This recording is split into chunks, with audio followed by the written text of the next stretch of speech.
Oburu Oginga. Lakini kwa sasa hivi kufahamisha mengine ni kwamba naibu rais Kithure Kindiki amejitenga na mdahalo unaoendelea kuhusu nafasi ya naibu rais, akisema kwamba ataendelea kuzingatia majukumu yake ya kumsaidia Rais Ruto kutekeleza maendeleo nchini. Naam, Kindiki amesema kwamba ajenda yake kuu kwa sasa ni kushirikiana na rais katika utekelezaji wa miradi ya maendeleo na serikali, huku mdahalo kuhusu nafasi ya naibu rais ukiendelea kushika kasi katika majukwaa ya siasa, kama Ben Kirui anavyoarifu.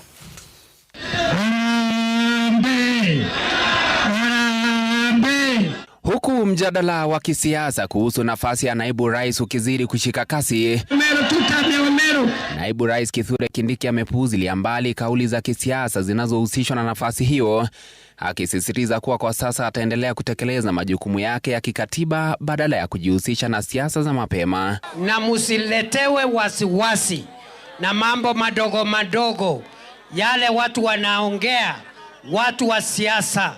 Mimi ndio Deputy President wa Kenya, na hii kiti hakuna mahali kinaenda, na tukitoka hapa hakuna kurudi nyuma, ni kusonga mbele.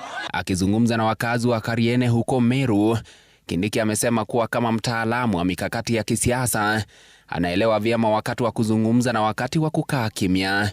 Mwanasiasa mzuri anajua siku ya kazi na siku ya siasa. Niseme nisiseme? Ukiwa mwanasiasa kumbavu, unaongea kila siku. Unaongea Jumatatu, Jumanne, Alhamisi, Jumapili, Januari, Disemba, ni mdomo. Wewe ni mwanasiasa ambaye hauna akili. Mwanasiasa mwenye akili anajua siku ya kuongea, siku ya kukimya, siku ya kupiga siasa na siku ya kazi. Nafasi ya naibu rais imekuwa ikitawala mjadala wa kisiasa nchini katika siku za hivi karibuni, kufuatia kauli za kinara wa chama cha ODM Oburu Odinga, ambaye alisema chama hicho kinamezea mate kiti hicho katika uchaguzi mkuu ujao.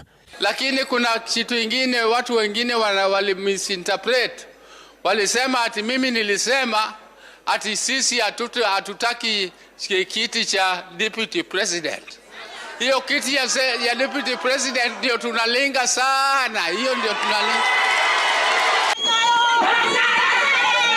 Katika hafla tofauti ya kanisa huko Mwea, kaunti ya Kirinyaga, waziri wa utumishi wa umma Geoffrey Ruku alisisitiza kuwa serikali ni ya muungano, akiongeza kuwa Kindiki ataendelea kuhudumu kama naibu rais. Profesa Kithure Kindiki ndiye naibu wa rais wa Jamhuri ya Kenya, na ndiye atakuwa naibu wa rais 2027 kuelekea 2032.